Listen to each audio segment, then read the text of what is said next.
Week 10 is upon us in the NFL. We've made it to the double-digit weeks. The season flies by every year.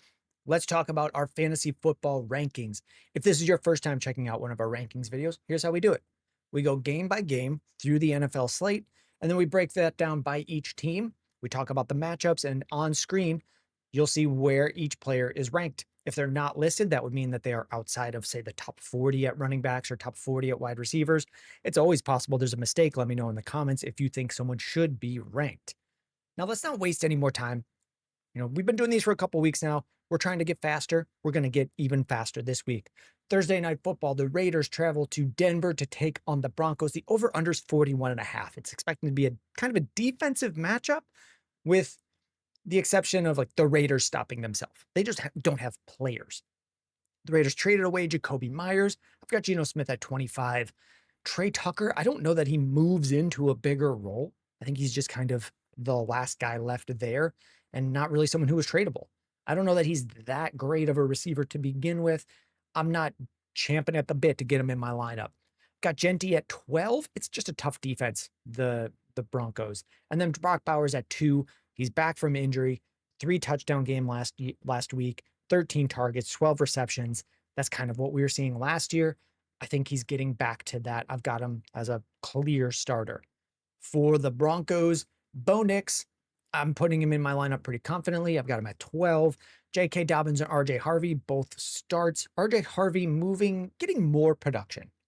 Not necessarily getting more work, just getting on the 25 to 30% of the snaps that he's getting, he's producing more. So I like seeing that. He can sneak in as a flex for me. I've got Sutton at 10 and Franklin at 33. I did see some blurbs saying, man, is Troy Franklin the new wide receiver 1?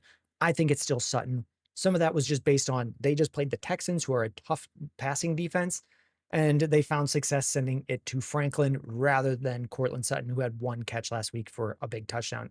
I think he is still the lead receiver in this offense. The second game of the week is an overseas game. We've got the Falcons taking on the Colts in Berlin. Let's talk about the Falcons. They're listed as the away team. I've got Penix at 20. I haven't really seen greatness from him. The Colts have been a pretty solid defense in general. Since bringing in Luna and Arumo, this defense has gotten pretty good. And they're just adding Sauce Gardner this week. I don't know that Sauce plays. I don't know the exact logistics of it's Tuesday right now when I record this. He goes to Indianapolis to then fly to Germany with the team, get all of that stuff cleared. I don't know what it's like for him to get all of that cleared to get sent overseas. I don't know. And then get the playbook and get caught up with the team to play. I'm not sure how much of an impact he has in this week. I think this is a multi-year trade and we'll see it in the future weeks. So with all that said, I'm not that excited to start Penix. I do have Bijan as a starter. If you have Bijan Robinson, he's going into your lineup. He's a must start. Algier. And then Drake London. If you could move the ball against the Colts so far for fantasy points, it's been 2 wide receivers, which is some of why they would go and get a top corner. I don't know what his impact is this week. I'm still firing up Drake London. And then Kyle Pitts. If you need a guy, he could be someone that fills in a role for you. I'm never really confidently starting Kyle Pitts. I have him at 11 this week. For the Colts, who just acquired Sauce, let's talk about them. I've got Daniel Jones at 5, Jonathan Taylor at 3, Pittman at 14. If you have these guys, you're pretty much just using them. Maybe you have such a lineup that Pittman is a flex consideration for you, but I think you should be finding a way to get him into your lineup each week. And then Downs at 37. Alec Pierce has also been emerging. He would be within the 40s for me. These are flex options. Tyler Warren, I've got at 3. It's just one of those tight ends. If you have him, there shouldn't really be a decision. He goes into your lineup. If you feel like you have a decision, that just means you need to make a trade. For the first of the Sunday noon games, the Giants travel to Chicago to take on the Chicago Bears. Let's start with the Giants. Well, I mean, we could just talk about both of these teams. Both of these teams have allowed a lot of fantasy points in the passing game. So I'm firing up Jackson Dart. I'm firing up, I don't know that I'm that excited to fire up Tyrone Tracy or Devin Singletary. I'm not sure who it is. I don't know that I want to put either one of them into my lineup. I can't really track what's going on with the Giants and who they're using. I don't know who it's going to be or that they'll be that good. The Bears are a good matchup. Their defense is incredibly injured. I just don't know who it is. Is it Singletary? Is it Tracy? I would be trying to find something else. If you have Wandale, he could be a flex for you. And then Theo Johnson as a decent emergency starter for you in bye weeks. For the Bears, Caleb Williams, just like it is for Jackson Dart, it's a great matchup for passing. I'm going right back to Roma Dunze after the goose egg. He's still the lead target in this offense. We're working in Colston Loveland this week. This is a player that the Bears drafted 10th overall in the NFL draft. They drafted him while he was still recovering from an injury, and then he has missed time to injury again this year. That just slows the growth of the tight end. And rookie tight ends usually take a while to acclimate to the NFL. Even someone like Oronde Gadsden, who we have liked before Loveland, took him multiple weeks before he was seeing 80% snap share, which is what Colson Loveland has seen over the past couple weeks. So I have him as a sure, you could put him in your lineup. I'm considering him more of a stash. I want to see what he becomes, but you could be using him. And then DJ Moore had a great game on Sunday when they went away from Roma Dunze. I'm using DJ Moore. For the running backs for the Bears, that's where there's the biggest question mark, the biggest change since the start of the season. I've got DeAndre Swift at 18. I am expecting him to play, and he's ranked as such. If he's playing, I still think he's the lead guy. If you look at his snap share throughout the year, he wasn't 80% of the snaps. DeAndre Swift was playing about 55% of the snaps. Kyle Monangai getting some drives. I think that kind of shifts a little, but that it's still DeAndre Swift with Kyle Monangai as the second option until I see otherwise. The Bills travel to Miami for the next game. Bills favored by 8.5, over under 49.5. This looks to be a high scoring game. If you have Josh Allen, you're using him. If you have James Cook, you're using him. There's not that much analysis here. Khalil Shakir, I've got at 29 in that DJ Moore range, a decent flex play for you. Keon Coleman, I think you want to get away from him. There's been trade rumors that the Bills wanted to trade for a wide receiver. I kind of understand it. I'm not sure that Keon Coleman has been what they've wanted in the first, year and a half of his NFL career. He might still develop, but for now, I don't really want to be using him. And then Dalton Kincaid, great tight end option. I've got him at 8. For the Dolphins, in kind of a lame duck era with their head coach, it's expected that they'll move on from him after the year, but we don't know. For Tua, I don't really want to play him against the Bills. Jalen Waddle, we're firing him up. Devon Achane, these guys are both usable, even on a bad team.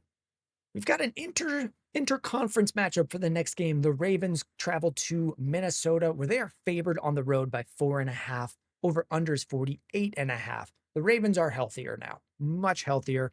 Lamar is back, looks great. I've got him at 2 for the week. You can go right back to Derrick Henry. Any fears that we had about Derrick Henry, it does look like it was just related to the massive amounts of injuries for the Ravens. He's a starter for you. Zay Flowers, I've got at 26. He's always going to be about a borderline or a wide receiver 2 for me. There's just, hey, this offense will go away from him. The only wide receivers that we're really considering on this team are Zay Flowers, maybe Rashad Bateman, but they'll go to guys like Hopkins. They'll go to guys like Mark Andrews. They'll just run the ball. They'll go to guys like Isaiah Likely or other options. It doesn't always mean that the Ravens offense is going to go through Zay Flowers. So he's not a key starter for me each week. For the Vikings, last week on this video, I said I didn't want to be using JJ McCarthy because we had seen him start a few games and not look great. Playing against the Lions last week, hey, he won that game, or they won that game, and he looked good. He looked usable. I've moved him up to 18. The Ravens defense, also tough. Lions defense, tough. If you have Justin Jefferson, I know you might not feel confident about him, but I'm putting him in my lineup every single week. I've got Jordan Addison at 21, a wide receiver 2. That's usually where I think that's about where I think he'll finish the year. And I think that JJ McCarthy can get the ball to Jefferson, can get the ball to both of them. Got Hawkinson at 14. It's not a confident start for me, but JJ McCarthy was targeting him. He did have an end zone target that was ruled a catch and then was overturned. Like, they are going to Hawkinson. I think we are starting to see a slight shift there. And then for running backs, Aaron Jones, 21, if he's healthy. I know he left last week's game. We're not totally sure what it's going to be. So I'm just going to rank this right now as though it's Aaron Jones and Jordan Mason. And Jones has been the lead option.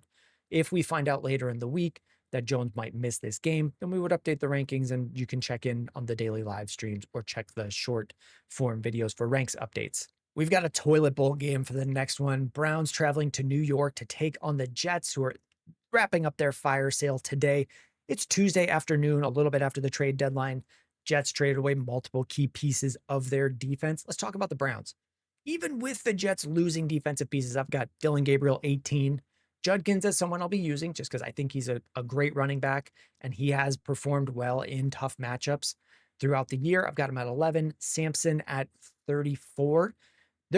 We might find out that there's still a lingering issue from Judkins. He was injured last time we saw him, then went on bye. The teams don't have to tell us anything during a bye week. So we might find out with practice reports that, hey, there's still a lingering issue with Judkins' shoulder. And then we would update our rankings. But if he plays, I'm assuming he's healthy and I'll have him at 11. I'm not really looking to fire up any of the Browns wide receivers, Judy, Tillman. They could all be deep flex options for you in deeper leagues. I would consider them. I'm really just looking at Fannin and Njoku as usable tight ends. For the Jets, they didn't really trade away anyone on offense. We've still got Justin Fields, Breece Hall. If Garrett Wilson is back and healthy, again, similar situation. The Jets don't have to tell us injury news over the bye week. And Aaron Glenn has not been very keen on sharing injury information. We'll wait and see if Garrett Wilson's playing. I assume he'll be in my lineup. I've got him at 15. And then Mason Taylor as a pass catching option. Some weeks have looked better than others. It's been kind of slow for this rookie. I've got him at 18. Like, he's usable. I'm not excited to use him, but he is usable. The next game we have is much better. The Patriots travel to Tampa to take on the Bucks. Over under 48.5 from Vegas. Tampa favored at home. We'll start with the away team. Drake May has become basically matchup proof to me. If you have him, put him in your lineup. If you drafted him, it's an amazing value win. I've got him at 3. Ramondre Stevenson, I'm assuming he plays, and that's what this ranking is based on. If he is playing, I would have him at 25 and Henderson at 30. That would be my confidence level in starting them. If there's no Ramondre, well, then I'm going right back to Travion Henderson. I've got Kayshon Boutte, who might also miss this game, at 38. Stephon Diggs in the 20s, and Hunter Henry at 17.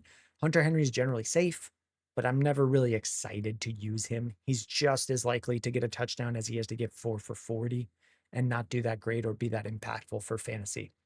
For the Buccaneers, Baker Mayfield coming off the bye, got him at 7. I'm assuming Bucky Irving is back as of this recording. Like, there's just not news. That's the situation with a lot of these rankings throughout the day. So we'll keep posting updates as more news becomes available. But if Bucky Irving plays, I would have him at 13. Emeka Ibuka, after the bye week, I'm assuming he's fully healthy. He's played on his lingering hamstring issue. I have him at 11. Tez Johnson, 39. We have not heard any news on Chris Godwin's return yet, so he's not in the rankings here. If he was playing, he would probably be a top 28 option for me. K. Dotton, I've got at 12. For this next game, we've got another game affected by the trade deadline. The Saints travel to Carolina to take on the Panthers. Let's start with the Saints. Rashid Shaheed traded away on Tuesday. How does that affect Chris Olave? It's been really hard for me to gauge because there's also been a large change at quarterback. When Spencer Rattler was the quarterback, he was hyper-targeting Chris Olave. Chris Olave is a great talent. That made sense. When they made the switch to Tyler Shuck, that target rate dipped significantly for Olave. Now, was that Olave playing a very tough defense in the Rams? It could have been. I don't know that we can tell right away. Do things change with Shaheed out of the offense? I think so. Is the offense still good enough to go? I don't know. Like, a car needs 4 tires to go. Do the Saints have enough offensive pieces? Alvin Kamara hasn't really been getting things going. Tyler Shuck could be a problem. Is Chris Olave enough to make this go? I've got him at 18. So if I have him, I'm putting him in my lineup. I think that says more about the talent than the situation, though. For running backs for the Saints, try to find something else. Kamara put up under 1 last week. If you're in an emergency and you have no one else, I would put him into a lineup. I don't want to be using Devin Neal. I don't want to be using Juwan Johnson. For the Panthers, in a win, Bryce Young was not that great. I've got him at 22 on the week. The Packers have a very good defense. The Saints defense is okay. So, I think we're going to see a better week from Bryce this week. Rico Dowdle, I've got at 15, and he's probably going to be a top 12 to 15 player for me going forward until I see otherwise. Chuba Hubbard, a lingering memory of a running back. I have him at 38 of the 40 that I ranked. You want to find something else. Ted McMillan, I have at 16. He's still the lead target in this offense, getting 5, 8, 10 targets a game since week 1 as a rookie. He has not been finding the end zone. I think if he hits the end zone, the opinion of him is going to shoot up pretty quickly. I'll be starting Tet if I have him in most situations. Let's jump to another game affected by the trade deadline. The Jags travel to Houston to take on the Texans in a 37.5 over-under. Not a ton of usage for fantasy here. We'll start with the Jags. I'm not really that excited to start Trevor Lawrence. This is a horrifically hard matchup, one of the hardest matchups for of quarterback or wide receivers. I don't really want to use either Lawrence or any of the wide receivers here.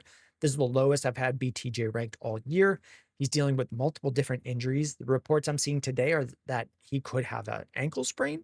I'm not excited to start a player, even if they're playing through an ankle sprain. Jacoby Myers was added to this team. I have him at 32 on the week. I don't know the logistics of him coming over to a new team, playing one of the toughest matchups. And then Parker Washington, I've got at 31. We've seen some things from the young kid. It's just also a very hard matchup. If you have Travis Etienne, I'm going to be starting him as an RB2 basically most of this year. I'm not that excited to go to Bashal Tutin. He did get a touchdown last week. If you watch the game, they gave Travis Etienne those attempts in the red zone first. It was Etienne didn't get in, then Tutin got in. So I trust that they will go back to Etienne in those situations. For the Texans, CJ Stroud, if you are starting him, this would be the time to do it. There's not a lot of matchups where I want to be starting CJ Stroud. Since his rookie season, when he was offensive rookie of the year, looking good, did not see a step forward in the second year. Things have not looked better in the third year. He's about quarterback 18 on the year, and some of that name value is starting to come off. I'm at 13 this week with the matchup. The Jags have actually been pretty friendly to fantasy quarterbacks. For running backs, Woody Marks, Nick Chubb. Neither name excites me. I doubt they excite you. I've got Marks as 23 on the week. I think that just says more about the state of fantasy running backs right now. Nico Collins came back from concussion, was the lead wide receiver for the Texans. If Stroud plays, I'm excited about Collins. If it's Davis Mills, I would knock him down a couple steps here, and then I would update the Stroud ranking. Like if he's not playing, the ranking would change. Tight end, if you need someone to go for you, maybe you had Kelsey as your option. Dalton Schultz is usable. I'm just not that excited for him. The Seattle Seahawks made a trade this week, bringing in Rashid Shaheed. Let's talk about their game. The Cardinals travel to Seattle to take on the now added Shaheed Seahawks, the Shaheed Hawks. Let's talk about the Cardinals. We usually start with the away team. Jacoby Brissett has been the starter for multiple weeks. Joe Buck and Troy Aikman on Monday Night Football saying they think it will be Brissett going forward. John Gannon, the head coach of the Cardinals, has said they would go back to Kyler Murray. They have not been open about who they've saying who their starter is. We didn't know Kyler Murray was going to miss a game until the day before. That's just stuff wasn't really being reported. So until I hear otherwise, I'll assume it's Brissett. I have him at 31. Bam Knight, not really looking to use him. Something I said in this video last week was, hey, he's a fine player. He was playing the Cowboys, who were a great matchup for running backs. I just don't know that he's good enough to take advantage. They're kind of just piecing it together between Bam Knight, DeMarcado to get some sort of run game here. Bam Knight gets the first crack at it. I don't know that he's that great. And when Trey Benson comes back, I would expect him to kind of disappear. For the other players for the Cardinals, Marvin Harrison was a big part of the game plan against the Cowboys, which meant 7 catches. I mean, that's good. 7 catches is good for this stud receiver a year and a half into his career. I would hope that would be higher. I do have him ranked at 13 on the week. Some of that is just Jamar Chase and T. Higgins aren't available among other players on bye. Trey McBride, he's a go. He's always a go.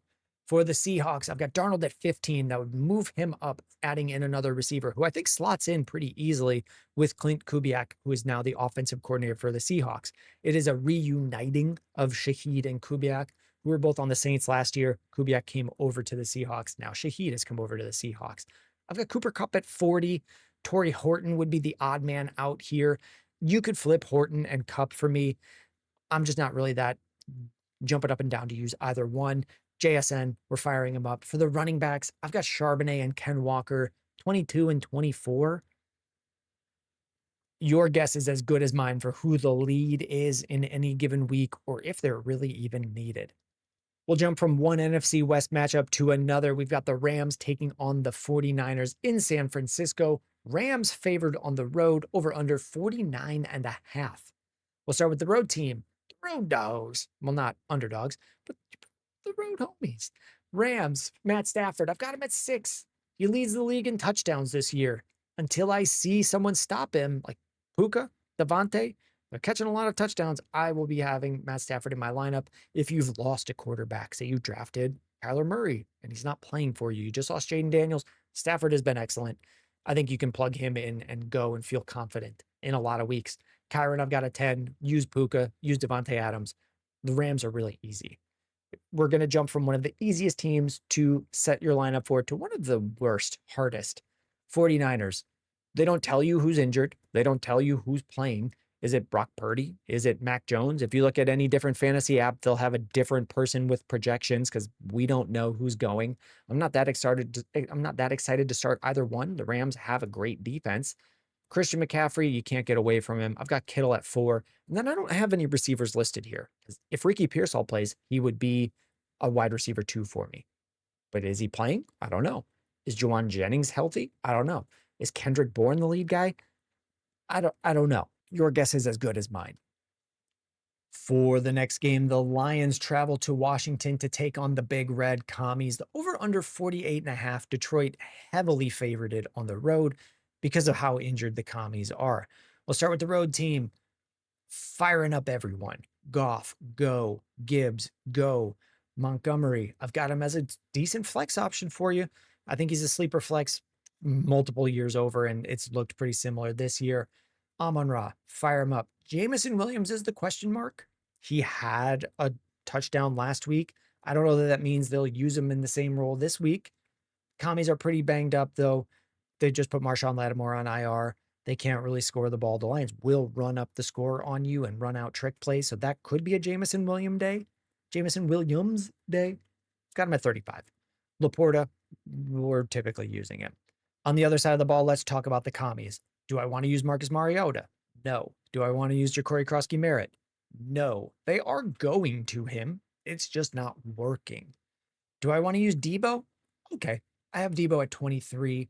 I'll use Zach Ertz.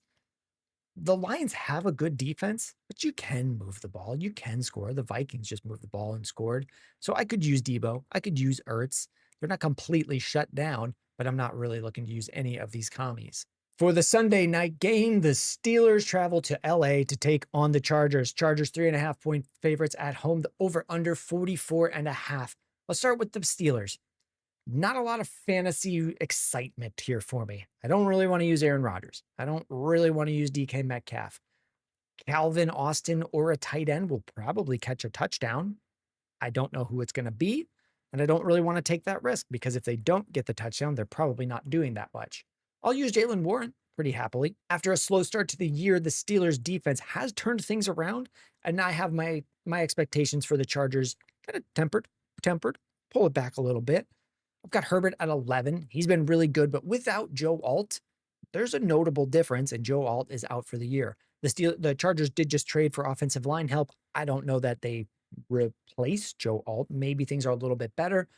We'll wait and see. I've got him at 11. I think they go back to Kamani Vidal. I've got him at 20. Got McConkey, Keenan, Quentin Johnston, all startable. And I typically most weeks will have them ranked Glad, Johnston, Allen. Oronde Gadsden, looking great, continues to produce. I've got him at 5 on the week. For the final game, Monday Night Football, the Eagles go to Green Bay, to take on the Packers. Packers home favorites, even coming off of a loss to the Panthers. They're a great team, and I expect to see them bounce back. I think we'll get a good one here. Over under 45.5. Eagles coming off the bye, and I want to use a lot of these guys. Jalen Hurts, go. Barkley, got him at 9. The Packers have a tough run defense, but then Rico Dowdle kind of torched them. I think they bounce back a little bit, and maybe it's a little bit of a wake-up call. So I've got Barkley at 9. Like, if you have him, you're obviously using him. We want to see another big touchdown run from Barkley. We got the first one of those 2 weeks ago. For the Eagles receivers, A.J. Brown, Devonta Smith, if I have them, if they're healthy, they're in my lineup. And then Dallas Goedert, I've got at 6. The Packers actually allow quite a lot of points to the fantasy tight end. For the Packers in this game, hey, I'm not sure how things change now that Tucker Kraft is gone for the year. Do they just slot in Luke Musgrave as another tight end? I don't know. I think it's okay to say we don't know and just kind of move away and look for other options. It's totally possible the Packers say, well, let's just put more receivers out there. Let's do more 3 receiver sets or more and leave Musgrave in blocking. I'm not sure what changes. So am I using Christian Watson, Romeo Dobbs? Am I using Matthew Golden? Am I using Luke Musgrave? I want to get away from those guys if I can. The only people that I'm really looking to start for the Packers are Jordan Love in a pinch. Maybe you have someone on bye, or you lost Jaden Daniels, you grabbed Flacco and Love to cover the next couple weeks. Sure. I think he's usable. And then Josh Jacobs. The Eagles have actually got a lot. They have a good defense, but there are plenty of weeks you can run on the Eagles. So I feel fine using Josh Jacobs. Emmanuel Wilson has felt kind of like a fill in spelling Josh Jacobs while he may or may not have had some sort of lingering injury issue. So I'll be using Josh Jacobs. And that wraps up all of the games. We have made it to the end of the video. If this has helped you set your lineup, let me know. Drop a comment, leave a like, maybe subscribe if you're not. Thank you very much, and we'll see you in the next one.